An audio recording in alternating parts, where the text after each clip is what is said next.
భిన్నాలు అంటే ఫ్రాక్షన్స్ ఈ మాట వినగానే కొంచెం కష్టంగా అనిపిస్తుందా? అస్సలు భయపడొద్దు, అవి చాలా చాలా సులువు. ఈరోజు మనం కొన్ని టేస్టీ ఉదాహరణలతో భిన్నాల ప్రపంచంలోకి వెళ్ళిపోదాం. రండి, ఈ జర్నీని కలిసి స్టార్ట్ చేద్దాం. సరే, ఈరోజు మనం భిన్నాల గురించి కొన్ని అద్భుతమైన విషయాలు నేర్చుకోబోతున్నాం. ఫస్ట్ అసలు భిన్నం అంటే ఏంటో చూద్దాం. ఆ తర్వాత ఏ ముక్క పెద్దది, ఏది చిన్నది అని ఎలా పోల్చాలో తెలుసుకుందాం. అప్పుడు ఒకటి కంటే ఎక్కుడుంటే ఏమవుతుందో చూసి లాస్ట్లో భిన్నాలకుండే ఒక సీక్రెట్ ఐడెంటిటీని కనిపెట్టేద్దాం. రైట్, ముందుగా ఒక సింపుల్ ఐడియాతో మొదలుపెడదాం. భిన్నాలు అంటే మరేం కాదు, కేవలం సమానంగా పంచుకోవడం గురించి చెప్పే ఒక విధానమన్నమాట. ఒక చిన్న సిచ్యువేషన్ ఊహించుకోండి. మీ దగ్గర ఒకే ఒక్క రొట్టె ఉంది. తినడానికి ఇద్దరూ ఆకలితో ఉన్న స్నేహితులు ఉన్నారు. ఇప్పుడు ఇద్దరికీ గొడవ రాకుండా సమానంగా ఎలా పంచుతారు? కరెక్ట్, సరిగ్గా సగానికి కట్ చేస్తారు కదా. అంటే ప్రతి ఒక్కరికీ అరరొట్టె వస్తుంది. దీన్నే మనం లెక్కల్లో ఒకట్లో సగం లేదా హాఫ్ అని రాస్తాం.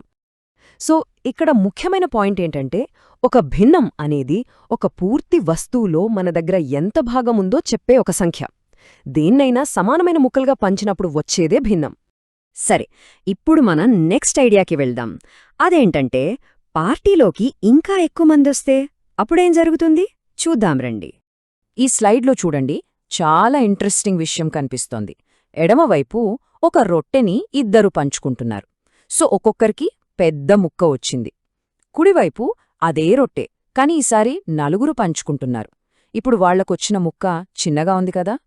ఆ బొమ్మలు చూస్తుంటేనే చాలా క్లియర్గా తెలిసిపోతుంది కదా ఏ ముక్క పెద్దది. అవును, 1/2 అనేది 1/4 కంటే చాలా పెద్దది. ఇది భిన్నాలలో చాలా చాలా ఇంపార్టెంట్ రూల్. అదేంటంటే, మనం ఎంత ఎక్కువ మందితో పంచుకుంటే మనకొచ్చే వాటా అంత చిన్నదవుతుంది. అయితే ఇక్కడే మనం చాలా ఈజీగా కన్ఫ్యూజ్ అవుతాం. అరవింద్ ఏమంటున్నాడో చూడండి. 9 అనేది 5 కన్నా పెద్దది కదా, కాబట్టి 1/9 కూడా 1/5 కన్నా పెద్దదే అయ్యుంటుంది, కరెక్టేనా అని అడుగుతున్నాడు. కాని బేనీ చూడండి, లేదు, చాలామంది ఇదే తప్పు చేస్తారు అంటుంది. బేనీ చెప్పినట్టు పంచుకోవడంలా ఆలోచిద్దాం. ఒక రొట్టెను 9 మందికి పంచితే వచ్చే చిన్న ముక్క 5 మందికే పంచితే వచ్చే ముక్క కన్నా చాలా చిన్నగా ఉంటుంది కదా. అందుకే 1/9 అనేది 1/5 కన్నా తక్కువ. సింపుల్. ఇప్పటిదాకా మనం ఒక పూర్తి వస్తువులోని భాగాల గురించి మాట్లాడుకున్నాం. మరి మన దగ్గర ఒకటి కన్నా ఎక్కువ ముక్కలుంటే పరిస్థితేంటి? ఉదాహరణకి 3/2 అనే భిన్నాన్ని తీసుకుందాం. ఇక్కడ పైన ఉన్న సంఖ్య అంటే 3, కింద ఉన్న సంఖ్య అంటే 2 కన్నా పెద్దదిగా ఉంది. దీని అర్థమేంటంటే, మన దగ్గర ఒక పూర్తి భాగం కన్నా ఎక్కువ ఉందన్నమాట. అదెలాగో చూద్దాం. దీన్ని చాలా సింపుల్గా అర్థం చేసుకోవచ్చు. మీ దగ్గర 3 అరరొట్టె ముక్కలు ఉన్నాయనుకోండి. వాటిలో 2 అరముక్కల్ని కలిపితే ఏమవుతుంది? ఒక పూర్తి రొట్టె అవుతుంది. అప్పుడు మన దగ్గర ఏం మిగిలింది? ఒక పూర్తి రొట్టె, ఇంకొక అరముక్క.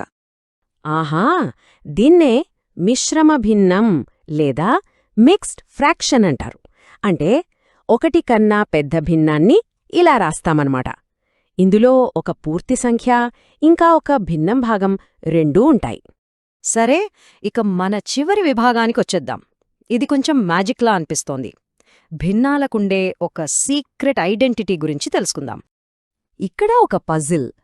చూటానికి వేరువేరుగా ఉండే 2 భిన్నాలు నిజానికి ఒకే విలువను కలిగి ఉండవచ్చా? అంటే 1/2 అనేది 2/4కి సమానం కాగలదా? ఏమో చూద్దాం రండి. ఈ చిత్రంలో కనిపిస్తున్నదే ఫ్రాక్షన్ వాల్. ఇది ఒక అద్భుతమైన టూల్. ఏ భిన్నాలు సమానంగా ఉన్నాయో చూడ్డానికి ఇది మనకు చాలా హెల్ప్ చేస్తుంది. ఈ ఫ్రాక్షన్ వాల్లో జాగ్రత్తగా చూడండి. 1/2 అనే ముక్క కింద ఉన్న 2/4తో కరెక్ట్గా లైనపోతుంది. అంతేకాదు, అవి రెండూ కింద ఉన్న 3/6తో కూడా సరిగ్గా సరిపోతున్నాయి. వావ్! వీటినే మనం సమాన భిన్నాలు లేదా ఈక్వివాలెంట్ ఫ్రాక్షన్స్ అంటాం. అంటే పేర్లు వేరైనా వాటి విలువ మాత్రం ఒక్కటే, ఒకే వాటాను సూచిస్తాయన్నమాట. ఇంకో రకంగా కూడా దీని చూడొచ్చు. ఒక రొట్టెని 2 పిల్లలకు పంచితే ఒక్కొక్కరికి హాఫే వస్తుంది. అదే 2 రొట్టెలను 4 పిల్లలకు పంచినా ఒక్కొక్కరికి వచ్చేది హాఫే. అంటే వాటా సమానం. చూసారా, సందర్భం వేరైనా పంపకం మాత్రం ఒకేలా ఉంది. సో ఈరోజు మనమేం నేర్చుకున్నామో ఒక్కసారి చకచకా చూసేద్దాం. 1. భిన్నాలు అంటే సమానమైన వాటాలు. 2. భిన్నంలో కింద ఉన్న సంఖ్య ఎంత పెద్దదైతే ముక్క అంత చిన్నది. 3. 1 కన్నా పెద్ద భిన్నాలు కూడా ఉంటాయి. ఇక ఆఖరిగా కొన్ని భిన్నాలు చూడ్డానికి వేరుగా ఉన్నా వాటి విలువ మాత్రం ఒకటే. వాటికి సీక్రెట్ ఐడెంటిటీస్ ఉంటాయన్నమాట. సరే, వెళ్లే ముందు మీకోసం ఒక చిన్న ప్రశ్న. ఆలోచించండి, 0కి 1కి మధ్యలో అసలు ఎన్ని భిన్నాలుంటాయి? ఇంట్రెస్టింగ్ గదా? దీని గురించి ఆలోచిస్తూ ఉండండి. మాతో కలిసి ఈ భిన్నాల ప్రయాణం చేసినందుకు థ్యాంక్స్. మరో మంచి టాపిక్తో